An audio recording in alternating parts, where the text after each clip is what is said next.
আপনি জানেন কি উত্তর কলকাতার এমন একটা বাড়ি আছে যার দেওয়ালের প্রতিটা ইটে রক্ত লেগে আছে।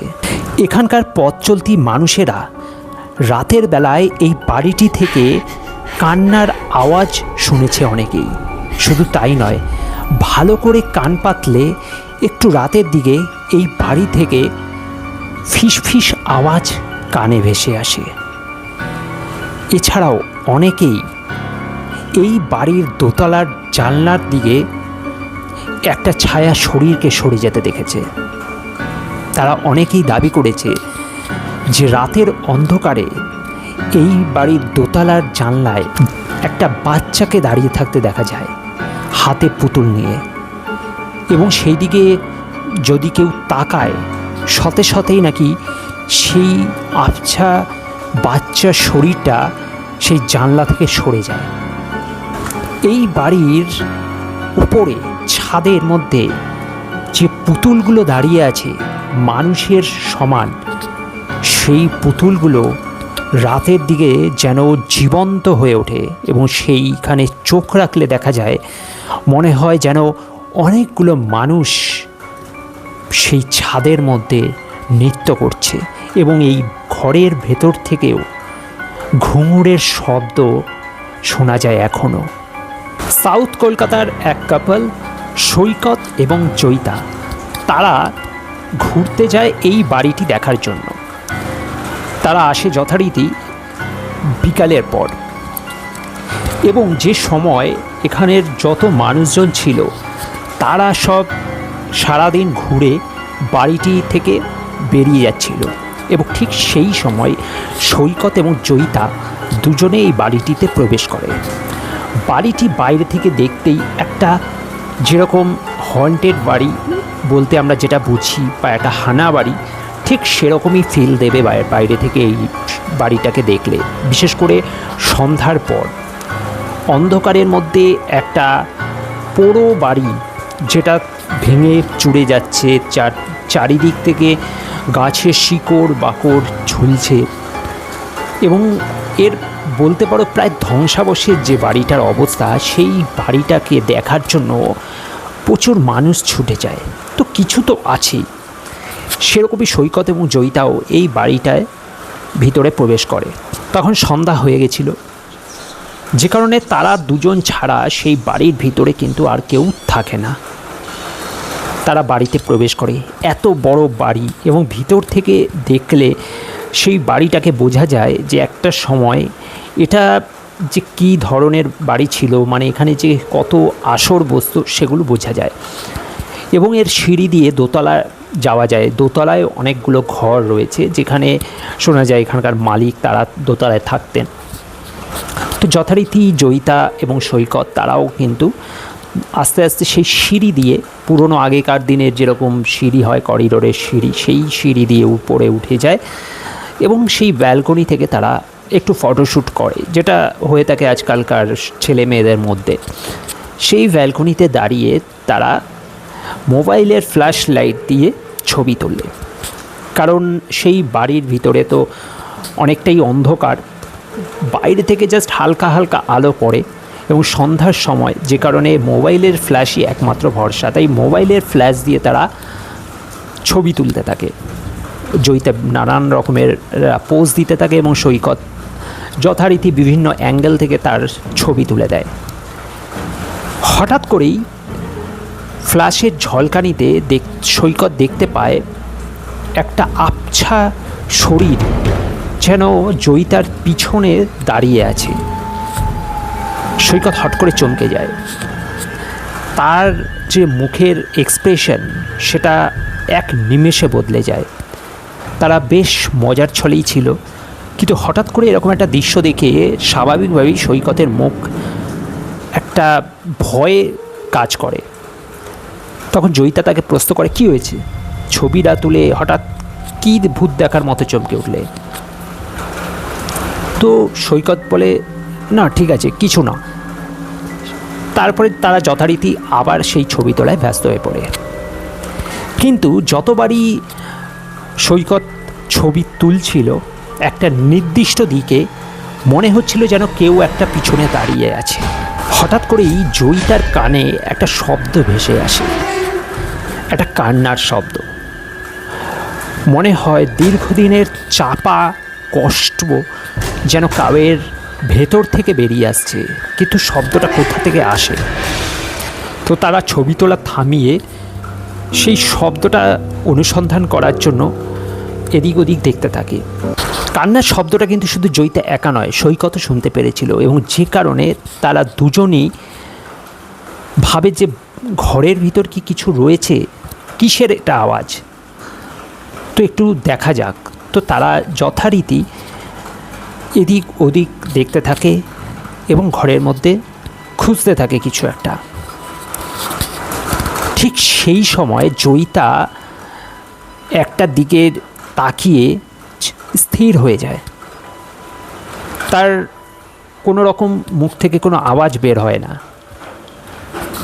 সে দেখে একটা পুতুল, সেই বাড়ির আনাচে কানাচে অনেক পুতুল রয়েছে, কিন্তু তার মধ্যে একটা পুতুল যেন তার দিকে এক দৃষ্টে তাকিয়ে আছে, এবং সেটা যেরকম সেরকম পুতুল নয়।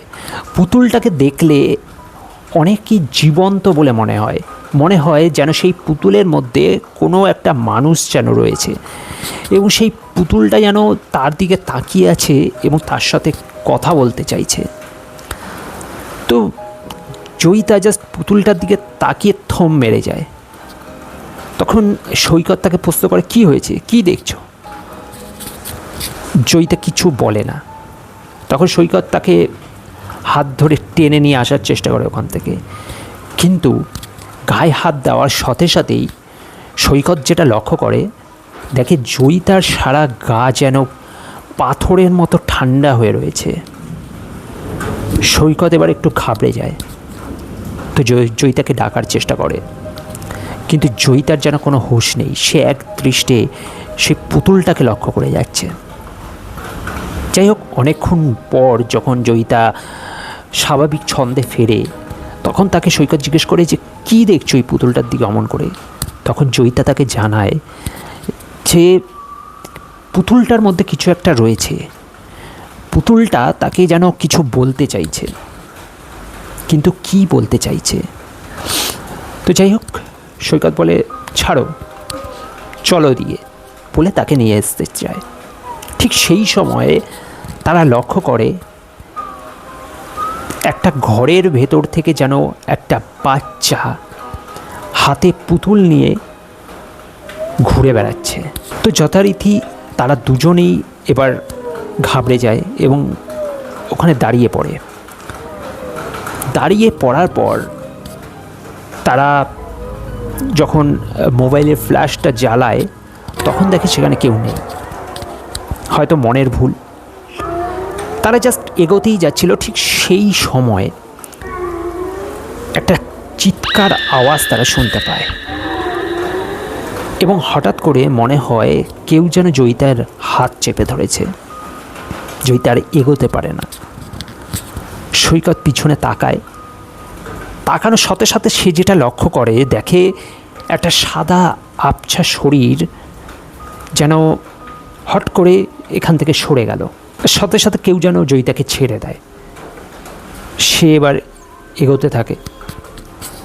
তো তাদের মনে একটা আশ্চর্য প্রশ্ন জাগে যে এই ঘরের ভিতরে কিছু তো আছে, কিন্তু কি আছে সেটা তারা বুঝতে পারে না।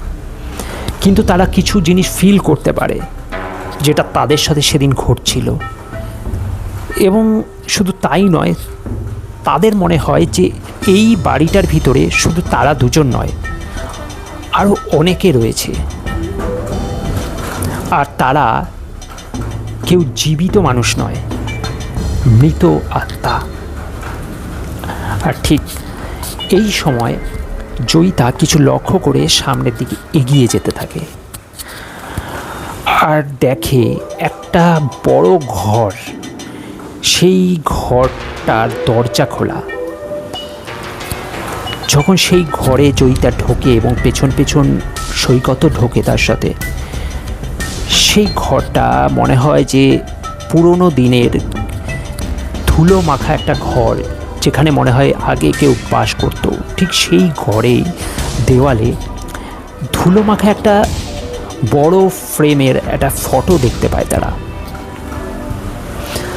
জয়িতা এগিয়ে এসে যখন ফটোটার ওপর ধুলোটা ঝাড়ে, তখন যে ছবিটা তারা দেখে, ঠিক কিছুক্ষণ আগে তারা একটা বাচ্চার শরীর দেখেছিল এই ঘরের ভিতর, যে ঘর থেকে ঘুরে বেড়াচ্ছিল, যার হাতে একটা পুতুল ছিল।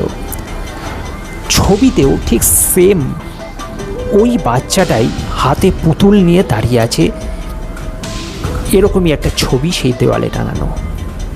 আর তখন জয়িতা যেন অতীতে ফিরে যায়।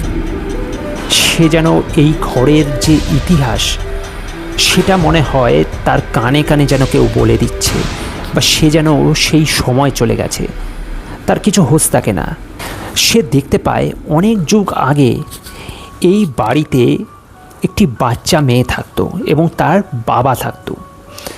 সেই লোকটি এই বাড়ির মালিক ছিল এবং তার মেয়ে পুতুল এতই ভালোবাসতো যে ওই মালিক অর্থাৎ বাচ্চা মেয়েটির বাবা, সে সারা ঘরটিকে পুতুল দিয়ে সাজিয়েছিল। এই ঘরের প্রতিটা কোণায় কোণায় বিভিন্ন ধরনের পুতুল থাকতো। শুধু তাই নয়, বাচ্চাটির এই পুতুল প্রেমের কারণে তার বাবা এই বাড়িটিকেও পুতুলের ধাঁচে তৈরি করেছিল। এই বাড়িটির ছাদে এখনও মানুষের সমান কতগুলো পুতুল রয়েছে, যেখান থেকে এই বাড়ির নাম হয়েছে পুতুল বাড়ি। এবং সেই বাচ্চা মেয়েটি সবসময় পুতুল নিয়ে ঘোরাফেরা করত। কিন্তু একদিন হঠাৎ করেই বাচ্চাটি মারা যায়। তার কোনো কারণ জানা যায় না, কি কারণে সে মারা গেছিল। এবং মারা যাওয়ার পর তার বাবা অর্থাৎ এই বাড়ির যে মালিক, সেও এই বাড়িটি ছেড়ে চলে যায়। বাড়িটি ফাঁকা পড়ে থাকে এবং তারপর থেকে এখানে যে বাবু সম্প্রদায় বলেছিল, সেই সব বাবুরা এই বাড়িটিকে তাদের খারাপ কাজের জন্য ব্যবহার করতে শুরু করে। অর্থাৎ তারা বাইরে থেকে কম বয়সী যুবতীদের নিয়ে আসতো এবং এনে এই বাড়ির ভিতরে তারা তাদেরকে বন্দি করে রাখতো এবং তাদের নিয়ে তারা আমোদ প্রমোদ করত। এবং যখন সেই সব মেয়েরা অস্বীকার করত বা সেখান থেকে পালানোর চেষ্টা করত, তখন তাদেরকে হত্যা করে এই বাড়িরই কোথাও তাদেরকে পুঁতে রেখে দিত। এইভাবে বহু নারীর যে যন্ত্রণা এই বাড়ির ভিতরে দফন করা রয়েছে, আর যে কারণে সেই সব অতৃপ্ত আত্মাগুলো এখনও এই বাড়ির মধ্যে ঘোরাফেরা করে, যে কারণে মানুষজন এখনও কান পাতলে এখান থেকে কান্নার আওয়াজ শুনতে পায় বা কোনো ফিসফিস শব্দ শুনতে পায়। জয়িতা এই ঘটনাগুলো যেন এক ঝলকে সব দেখতে পায়। এরপরে তাকে সৈকত যখন তাকে গায়ে ধরে ঝাঁকুনি দেয়, তখন যেন তার ঘোর কাটে এবং সৈকত বলে, আমার কিছু ভালো লাগছে না, যত দ্রুত সম্ভব এখান থেকে আমাদের বেরোতে হবে। কিন্তু জয়িতা বেরোতে চায় না এবং তার গলার আওয়াজও যেন ভারী হয়ে যায়। তারপরে যাই হোক, তখন কোনো উপায় না দেখে সৈকত একটা পুতুলকে ধরে এবং সেই পুতুলটা হাতে নেওয়ার সাথে সাথেই যেন জয়িতার ভিতরে এক অদ্ভুত আচরণ শুরু হয়ে যায়। সৈকত বুঝতে পারে যে এই পুতুলের ভিতরেই কিছু একটা রয়েছে লুকিয়ে। যাই হোক, সৈকত পুতুলটি এক জায়গায় রেখে বলে, আমরা তোমার কোনো ক্ষতি করতে এখানে আসিনি, তোমরা ওকে ছেড়ে দাও, আমরা চলে যাব। আর অদ্ভুতভাবেই সাথে সাথে যেন জয়িতা ঘোর থেকে বেরিয়ে আসে। তারপর তারা এখান থেকে বেরিয়ে যায় এবং বেরিয়ে যাওয়ার পর তারা আর পিছনে ফিরে তাকায়নি এই বাড়িটার দিকে। তারপর তারা যথারীতি বাড়িতে ফিরে যায়।